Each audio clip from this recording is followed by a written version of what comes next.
أعوذ بالله من الشيطان الرجيم بسم الله الرحمن الرحيم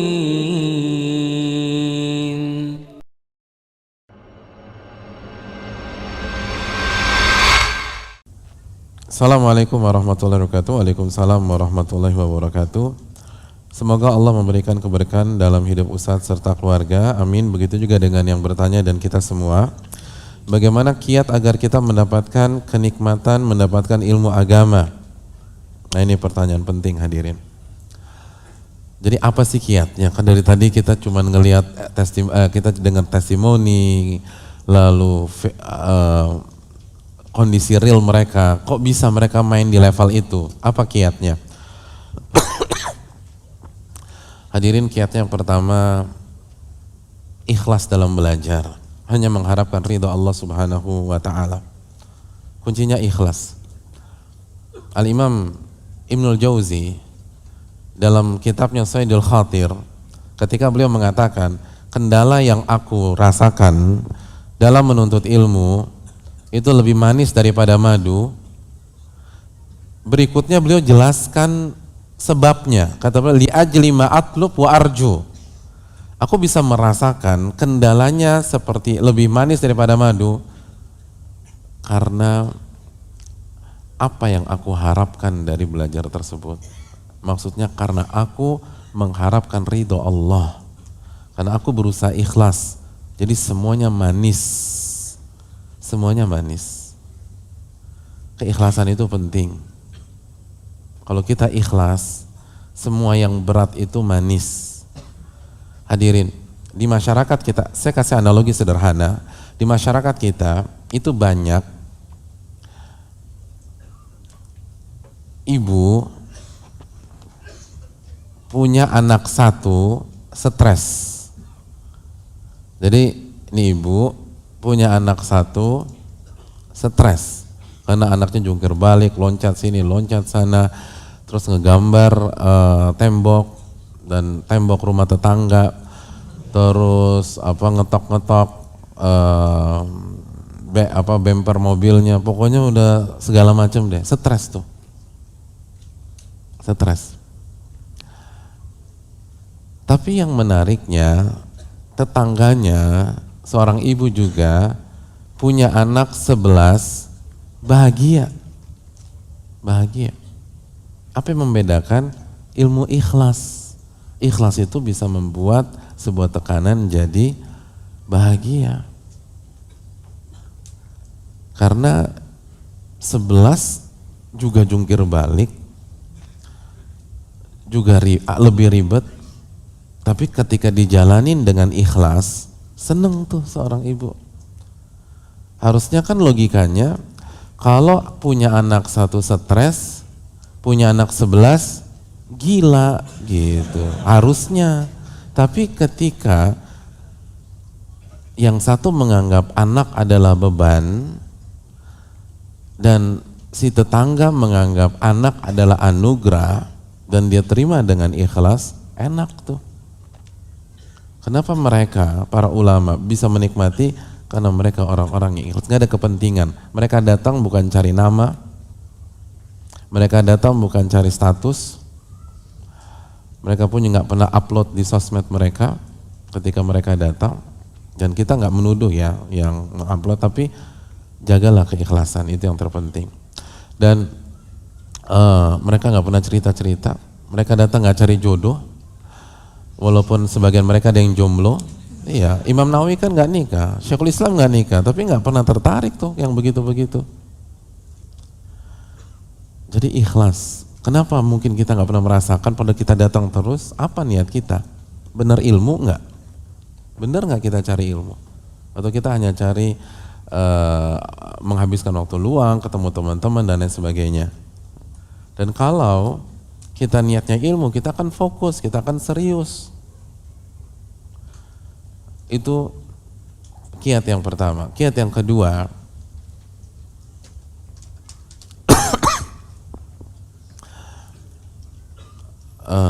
kiat yang kedua,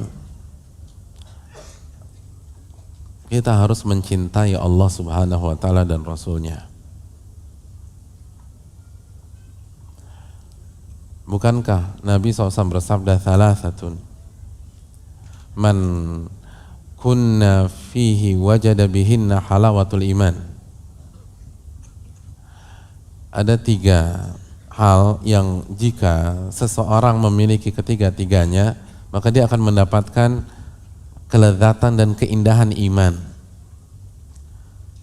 Dan iman adalah buah dari ilmu. Makanya dalam kitab Ushulul Tsalatsah di halaman pertama yang harus kita ketahui apa? Ilmu. Terus dalilnya apa? Surat apa? Dalam Ushulul Tsalatsah. Kan ilmu, amal, dakwah, sabar. Terus dikasih dalil apa? Wal asri innal insana lafi khusrin. Demi masa manusia itu mengalami kerugian kecuali illalladzina amanu, kecuali orang-orang beriman, lalu beramal soleh, lalu saling menasihati di atas kebenaran dan kesabaran. Jadi ketika ilmu dikasih dalil iman gitu loh, kan kecuali orang-orang yang beriman, karena kita nggak mungkin beriman kecuali dengan ilmu. Nah, dalam hadis ini Nabi katakan ada 3 hal, kalau kalian punya, kalian akan merasakan kelezatan iman, kelezatan ilmu. Di antaranya yang pertama apa? An yakunallahu wa rasuluhu ahabba ilaihi mimma siwahuma. Allah dan Rasulnya lebih dia cintai dibanding selain mereka, selain Allah dan Rasul tersebut. Allah dan Rasulnya lebih dia cintai. Bicara kelezatan, bicara cinta hadirin. Kalau antum mau menikmati proses, antum harus senang dulu sama proses itu. Karena membicarakan pihak yang kita cintai itu selalu seru dan selalu kita tunggu-tunggu. Selalu seru. Saya ingin tanya sama antum, topik yang paling seru dibahas oleh bobotoh itu apa? Apa? Hah? Apa? MU atau Barcelona? Apa? Topik yang paling menyenangkan dibahas oleh Jackmania itu apa?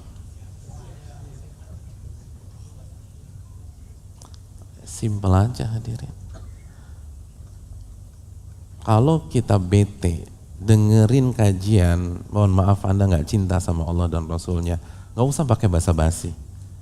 Kita boleh klaim apapun, tapi fakta bicara lain. Gitu aja.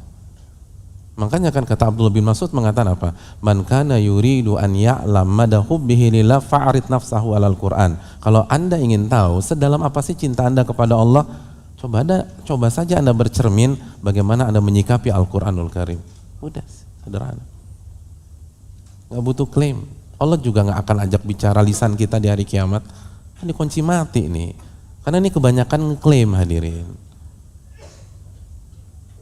Kalau benar-benar menikmati, kan begitu. Dan bagi para pencinta, proses bisa jadi lebih indah daripada hasil. Proses lebih indah daripada hasil. Itulah alasannya kenapa ada begadang. Padahal di pagi hari cuplikannya disiarkan juga. Atau kalau capek nungguin itu, YouTube udah ada.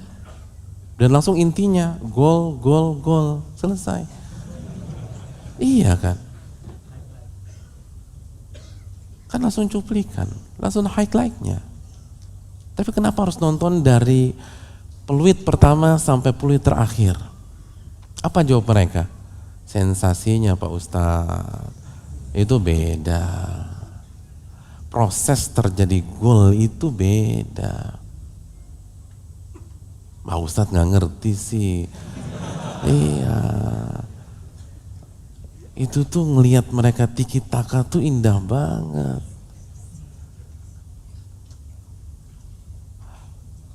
Orang yang ngerti bola nih Pak Ustadz melihat seni bertahan catenaccio-nya Itali itu luar biasa. Walaupun ngebetein bagi yang nggak ngerti, karena nggak ada gol, kadang-kadang kosong-kosong. Tapi orang yang ngerti seni bertahan, oh itu luar biasa tuh Pak Ustadz. Itu kan dicari. Orang yang benar-benar jatuh cinta, mereka menikmati proses bahkan lebih daripada hasil. Masih ingat nggak waktu Indonesia kalah lawan Malaysia di leg kedua? Leg pertama di Malaysia, leg kedua di Indonesia. Agregatnya kan kalah. Ketika penggemar bola sejati ditanya, apa kata mereka? Kita bangga dengan Garuda. Loh kan nggak juara, mainnya bagus gitu. Padahal hasil nggak dapat tuh, piala nggak dapat. Tapi pencinta sejati itu menghargai proses. Bahkan terkadang proses lebih penting daripada hasil. Begitu juga. Pencinta Allah sejati itu menghargai proses. Dan seringkali proses lebih penting daripada hasil. Walaupun 7 juz amma gak hafal-hafal udah. Lupa terus amma yatasaalun. Begitu sampai anin naba'il azim amma yatasaalunnya lupa lagi. Tapi nikmat. Karena cinta. Diubah-ubah udah. Itu alam udah paling lecek deh. Karena gak hafal-hafal. Kan bolak-balik. Nikmat. Itu para pencinta tuh gitu. Dia udah gak peduli hasil lagi. Karena menikmati proses. Iya enggak? Itu luar biasa. Antum punya tim bola. Eksebisi sama Real Madrid. Menang 7-0. Karena Real Madridnya nggak datang. Antum terharu nggak? Terharu? Enggak. Atau mereka datang, antum dimonggo-monggoin gitu. Semuanya monggo, silakan Pak, silakan. Jadi Ramosnya tuh nggak naik ke antum, tapi silakan masuk. Ya Allah. Antum nggak, itu penghinaan. Walaupun menang 7-0. Tapi kalau benar-benar bertanding, antum kalah 3-0. Tapi di pertandingan itu antum pernah nendang dan kena tiangnya Real Madrid. Ini nggak gol nih, nggak gol, kena tiang. Setelah antum lewatin 2 backnya di mereka. Kira-kira kalah 3-0, terharu apa mau bunuh diri? Terharu, ya Allah. Akhirnya kena tiang kan gitu. Iya, seneng. Pas kalah 3-0. Karena pencinta bola sejati. Seneng proses tuh. Ya Allah, dia bisa juga ngelewatin dia. Padahal sih dia kesian aja. Apalagi main di sini kan gitu. Kalau langsung dibantai kan repot. Supporter kita kan yel-yelnya apa? Gak bisa pulang kan begitu. Bahaya mereka. Subhanallah. Jadi simple aja dihadirin. Jadi sekali lagi, kalau kita nggak serius, kita ngobrol di majelis ilmu ketika ayat-ayat itu dibacakan, hadis-hadis dikaji, sederhana, nggak ada cinta dalam hati kita. Walaupun jenggotan, cingkrangan, hijab besar, cadaran, enggak. Ini nggak bisa dibohongin. Orang kalau udah jatuh cinta serius tonton. Istrinya manggil dicuekin sama dia. Istrinya tuh. Anaknya kecebur, Masya Allah, takdir udah. Ya final, ini final. Udah gak mikir, udah lupa. Tapi sekarang kita ngaku cinta kepada Allah, ngaku cinta Rasul. Begitu kajian ngerujak, gimana? Ngobrol, sibuk sana, sibuk sini. Itu namanya cinta? Enggak. Cinta itu seneng. Makanya tadi ada yang nanya, apakah kenikmatan ilmu itu setelah kita dapatkan atau setelah kita amalkan? Jawabannya dari awal, bahkan sebelum datang ke kajian, itu udah terasa tuh. Udah terasa. Cinta itu penting hadirin. Cinta itu penting. Orang yang cinta kepada Allah pasti yang paling seru ngebicarain tentang Allah, ngebahas tentang Allah. Orang yang jatuh cinta kepada Rasul Sallallahu Alaihi Wasallam yang paling seru membicarakan Rasul Sallallahu Alaihi Wasallam. Nggak ada yang lebih seru dari itu. Tinggal kita bandingkan aja diri kita. Makanya itu tadi kayak misalnya terdengar ada yang berbicara atau ada yang berisik di majelis. Kita mengingatkan bukan karena kita, karena ketika berisik itu fatal loh. Itu berarti di detik itu kita mempertontonkan kepada Allah yang pertama kali, lalu kepada teman-teman yang terganggu itu bahwa kita nggak cinta sama Allah dan Rasulnya. Tapi nggak vulgar, casingnya masih bagus, casingnya hijrah masih, tapi enggak. Orang jatuh cinta itu akan fokus. Jadi kalau mau perdalam cinta kepada Allah SWT, dan itu ada pembahasan khususnya lagi. Bagaimana mencintai Allah dan Rasulnya. Itu kiat yang kedua. Kiat yang ketiga, hadirin yang dirahmati oleh Allah, konten ilmunya harus benar. Konten ilmunya harus benar. Ya itu tadi, kan kita udah cinta nih. Begitu begitu mendengar pembicaraan seseorang, ternyata bukan Allah yang dibicarain,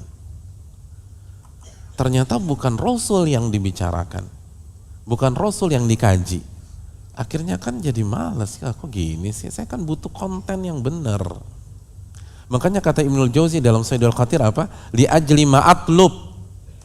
Saya ini benar-benar merasakan sensasi yang lebih manis daripada madu karena konten yang saya pelajari dan mencari ridho Allah Subhanahu wa taala. Konten itu penting. Kontennya harus jelas, firman-firman Allah. Hadis-hadis atau sunnah Nabi SAW dipahami dengan pemahaman yang benar. Karena orang jatuh cinta kecewa ketika kontennya bukan Allah dan Rasulnya, atau ketika apa yang diinginkan Allah, apa yang dimau Rasul itu disimpangkan. Kecewa dia, kok begini sih? Ini yang perlu kita camkan bersama. Jadi ketika banyak pihak pada hari ini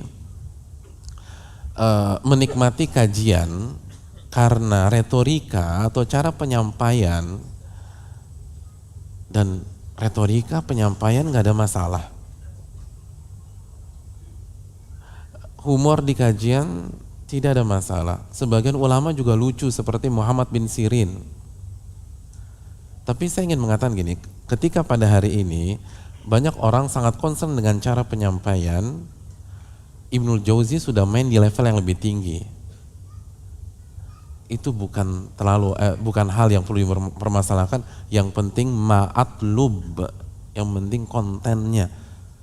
Mau disampaikan dengan retorika yang tegas, humoris, lembut, seperti singa podium, yang penting kontennya itu yang saya butuhkan. Itu yang enak. Karena kan cintanya sama Allah. Selama kontennya tentang Allah, mau cara penyampaian apa seru-seru aja. Kontennya Allah. Kecuali kalau kita datang karena ustadz, gitu loh. Kita datang karena retorika, maka retorika yang kita cari. Tapi kalau kontennya Rasul, retorika penting, tapi yang penting kan yang dibahas Rasul. Ya nggak hadirin sekalian, kan begitu. Itu para ulama. Sekali lagi, retorika itu penting. Inna minal bayina la sihra, kata Nabi SAW. Di antara penjelasan itu bisa menyihir seseorang. Dan ini bisa positif, bisa negatif. Dan banyak ulama retorikanya bagus-bagus. Banyak yang singa podium, Nabi paling jago dalam retorika. Sallallahu alaihi wasallam. Dan ulama-ulama ada yang tipikalnya yang serius dan menggugah dan mudah menangis seperti Hasan Al-Basri, ada yang humoris seperti Muhammad bin Sirin. Selama proporsional nggak ada masalah, tapi konten yang terpenting. Itu yang ketiga. Yang keempat, kiat yang keempat hadirin yang dirahmati oleh Allah Subhanahu wa taala, sungguh-sungguh, artinya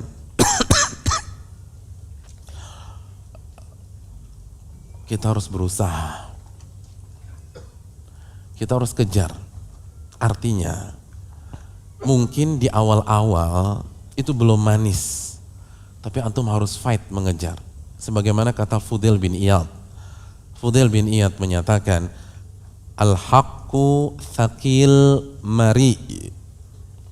Kebenaran atau ilmu itu pada awalnya berat memang, tapi manis. Karena butuh proses kan. Al-Imam Al-Muwaffaq Ibnu Lubbad Asy-Syafi'i, sebagaimana yang dibawakan dalam Syiar Alamin Nubala, kata beliau, man lam yahtamil alama ta'allum lam yadhuq ladzatal ilmi. Barang siapa yang tidak bertahan dengan rasa sakitnya belajar, maka dia tidak akan pernah merasakan nikmatnya ilmu. Barang siapa yang gak bertahan, merasakan sakitnya belajar, capeknya ngafal, datang harus berkorban. Kalau weekdays harus bela-belain, kalau udah capek, tulang udah remuk-remuk dari kerja atau kuliah untuk datang kajian. Kalau weekend kita korbankan waktu istirahat kita, dan itu kita lawan. Nah, orang yang nggak mau begitu, dia nggak akan pernah merasakan manisnya ilmu. Lalu dilawan udah, misalnya kalau di weekdays terus di malam hari udah ngantuk, capek, terus sebelah ngajakin ngobrol dia tetap fokus. Itu yang akan merasakan. Tapi kalau udah ngobrol, enggak. Orang yang ngobrol di kajian tidak akan merasakan lezatnya ilmu. Itu bukan kata saya, itu kata Al-Imam Muwaffaq Asy-Syafi'i rahimahullahu ta'ala. Enggak akan dapat. Dan terbukti kan dia ngobrol. Karena pencinta sejati kan enggak akan ngobrol kalau yang dibicarakan kesukaannya. Enggak mungkin ngobrol. Kalau udah sampai ngobrol, pasti ada masalah. Dia enggak akan nikmat. Itu dia alihkan. Sampai tidur, apalagi udah niat gitu loh. Emang udah baca doa bismika Allahumma amutu wa ahya? Oh, enggak ada.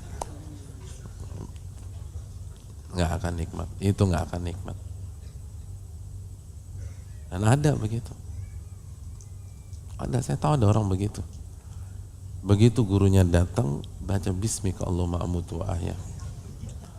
Ketika yang lain membaca subhanakallahumma bihamdik, dia baca alhamdulillahilladzi ahyana ba'da ma amatana wa ilaihin nusyur. Ada.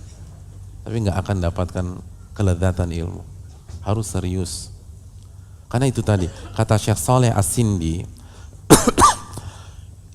kembali ke penjelasan tadi, ilmu itu aktivitas hati, jiwa dan pikiran.